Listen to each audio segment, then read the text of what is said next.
Dragon के दिल की किंवदंती। एक समय की बात है, क्रोएशिया की हरी भरी पहाड़ियों और जगमगाती तटरेखा पर ड्रेजिका नाम का एक छोटा सा गांव था। ये गांव वेलेबिट पहाड़ों की ऊंची चोटियों और एड्रियाटिक सागर की नीली लहरों के बीच बसा हुआ था। गांव के लोग सादा जीवन जीते थे, अपने जैतून के बागों, अंगूर के बागों और मछली पकड़ने वाली नावों की देखभाल करते थे। हालांकि ड्रेजिका में एक रहस्य छिपा था जो केवल गांव के सबसे बूढ़े लोगों के बीच ही फुसफुसाया जाता था, एक ड्रैगन का रहस्य जो कभी ऊपर पहाड़ों में रहता था। ड्रैगन और गांव। कई पीढ़ियों पहले ड्रेकॉन नामक एक ड्रैगन वेलेबिट पहाड़ों में रहता था। ड्रेकॉन कोई भयानक जानवर नहीं था, बल्कि वह भूमि का रक्षक था। उसके तराजू सूरज के नीचे समुद्र की तरह चमकते थे और उसकी आंखों में सदियों की बुद्धि चमकती थी। गांव वाले ड्रेकॉन का सम्मान करते थे और बदले में वो उन्हें नुकसान से बचाता था। ड्रेकॉन का गांव के साथ एक खास रिश्ता था, खास तौर पर मारिया नाम की एक युवा युवती के साथ। मारिया अपने दयालु हृदय और प्रकृति से जुड़ाव के लिए जानी जाती थी। वो अक्सर जड़ी बूटियां और जामुन इकट्ठा करने के लिए पहाड़ों में जाती थी और ड्रेकॉन उसे बिना देखे देखता था। मारिया के गाने घाटियों में गूंजते थे, जो उन्हें सुनने वाले सभी लोगों को शांति प्रदान करते थे। लोहार की खोज। एक दुर्भाग्यपूर्ण वर्ष में इस क्षेत्र में भयंकर सूखा पड़ा। नदियां सूख गईं, खेत भूरे हो गए और समुद्र से मछलियां गायब हो गईं। गांव वाले हताश हो गए। उन्होंने अपने देवताओं से प्रार्थना की और प्रसाद चढ़ाया, लेकिन कुछ भी नहीं बदला। तभी इवान नाम का एक घुमक्कड़ लोहार ड्रेजिका में आया। इवान एक मजबूत आदमी था, जिसके हाथ सालों तक धातु को पीटने की वजह से मजबूत हो गए थे। वो एक ऐसा हथियार बनाने की तलाश में था जो किसी भी चीज को काट सके। गांव वालों की दुर्दशा सुनकर इवान ने उनकी मदद करने का वादा किया। उसे विश्वास था कि अगर वह ड्रैगन के दिल वाली तलवार बना सकता है, तो उसमें जमीन पर जीवन वापस लाने की शक्ति होगी। ड्रैगन को नुकसान पहुंचाने के विचार से ही गांव वाले भयभीत हो गए, लेकिन इवान दृढ़ निश्चयी था। वो अपने औजारों और अपने दृढ़ निश्चय के अलावा कुछ भी नहीं लेकर वेलेबिट पहाड़ों पर चढ़ गया। कई दिनों तक वह ड्रैगन की तलाश करता रहा, प्राचीन रास्तों पर चलता रहा और मारिया द्वारा गाए गए गीतों को सुनता रहा। ड्रैगन से मुठभेड़। एक शाम, जब एड्रियाटिक पर सूरज डूब रहा था, इवान ने खुद को एक विशाल गुफा के प्रवेश द्वार पर पाया। हवा जंगली फूलों की खुशबू और दूर से बहते पानी की आवाज से भरी हुई थी। अपनी पूरी हिम्मत जुटाकर इवान गुफा में घुस गया। अंधेरे ने उसे घेर लिया, लेकिन जल्द ही उसने आगे एक हल्की सी चमक देखी। वहां गुफा के बीच में ड्रेकॉन लेटा हुआ था। ड्रैगन बहुत ही शानदार था, उसके तराजू से असंख्य रंगों में प्रकाश प्रतिबिंबित हो रहा था। उसने इवान को बूढ़ी आंखों से देखा और ऐसी आवाज में बोला जो दूर से आती गड़गड़ाहट की तरह गड़गड़ा रही थी। तुम क्यों आए हो, लोहार? ड्रैगन ने पूछा। इवान, हालांकि अचंभित था, फिर भी दृढ़ रहा। भूमि मर रही है और मैं तुम्हारा हृदय चाहता हूं ताकि एक ऐसा ब्लेड बना सकूं जो इसे बचा सके। ड्रैगन की आंखें सिकुड़ गईं। क्या तुम नहीं जानते कि इस भूमि के साथ मेरा क्या रिश्ता है? मेरा दिल उसी जीवन के साथ धड़कता है जिसे तुम बहाल करना चाहते हो। इसे छीनना हम सभी के लिए विनाश होगा।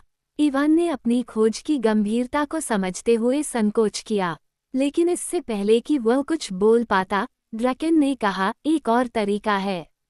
भूमि और मैं जुड़े हुए हैं। मुझे ठीक करो और तुम भूमि को ठीक करो। तुम्हें एक ब्लेड बनाना होगा, मेरे दिल से नहीं, बल्कि उसके साथ। भूमि के सार का ही उपयोग करो। ब्लेड का निर्माण। इवान ने ड्रैगन के निर्देशों को ध्यान से सुना। उसने छिपे हुए झरनों से पानी, प्राचीन उपवनों से मिट्टी और पहाड़ों के बीच से धातु इकट्ठी की। कई दिनों तक इवान ने अथक परिश्रम किया और ड्रैगन की गुफा में ब्लेड को गढ़ा। जैसे जैसे वह धातु को हथौड़े से पीटता और आकार देता गया, ड्रैगन ने प्राचीन गीत गाए, जिससे ब्लेड में भूमि का सार भर गया। अंत में ब्लेड पूरा हो गया।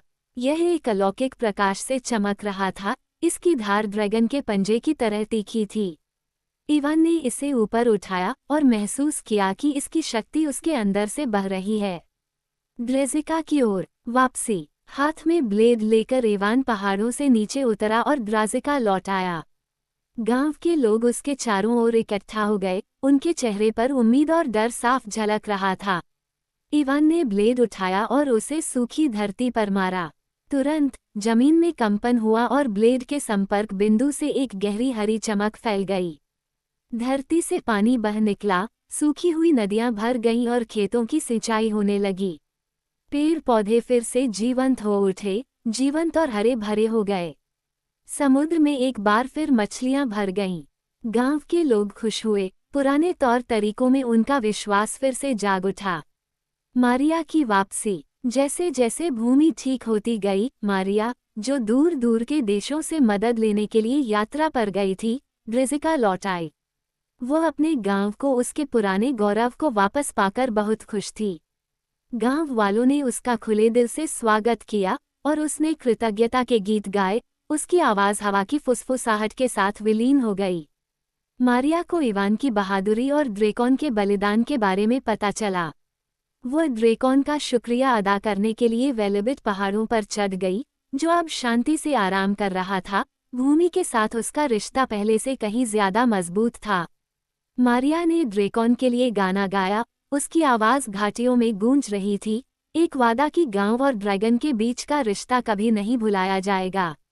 ड्रैगन के दिल की विरासत। सालों बीत गए और इवान ग्रेजिका में एक सम्मानित व्यक्ति बन गया। उसने एक लोहार की दुकान खोली, जहां उसने गांव के युवा पुरुषों और महिलाओं को फोर्जिंग की कला सिखाई। उसने जो ब्लेड बनाया था, उसे सम्मान के स्थान पर रखा गया, जो आशा और लचीलेपन का प्रतीक था। मारिया ने गाना जारी रखा, उनके गाने मनुष्य और प्रकृति के बीच सामंजस्य की निरंतर याद दिलाते रहे। ड्रेकॉन और इवान की कहानी पीढ़ियों से चली आ रही है, एक ऐसी किंवदंती जिसने ग्रामीणों को अपने परिवेश के साथ संतुलन में रहने के लिए प्रेरित किया। ड्रैगन का त्योहार। ड्रैकन के बलिदान और जादुई ब्लेड के निर्माण का सम्मान करने के लिए ग्रेजिका के ग्रामीणों ने ड्रैगन का त्योहार मनाया। हर साल वे संगीत, नृत्य और दावत के साथ जश्न मनाते हैं। इस त्योहार का मुख्य आकर्षण इवान की खोज और ब्लेड के निर्माण का फिर से मंचन था, जिसे गांव के बच्चे करते थे।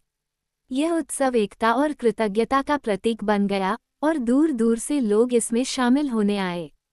ग्रेजिका की कहानी क्रोएशिया की सीमाओं से परे फैल गई, जिसने इसे सुनने वाले कई लोगों के दिलों को छू लिया।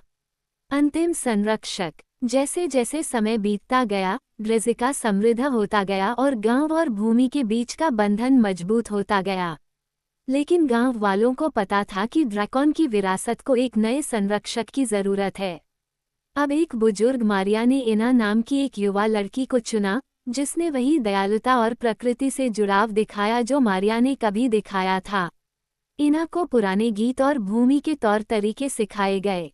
वो अक्सर ड्रेकॉन की गुफा में जाती थी, प्राचीन संरक्षक के लिए गाती थी और उसकी बुद्धिमत्ता से सीखती थी। इना गांव की विद्या की रक्षक बन गई, ये सुनिश्चित करते हुए कि ड्रैगन के दिल की कहानी कभी नहीं भूली जाएगी।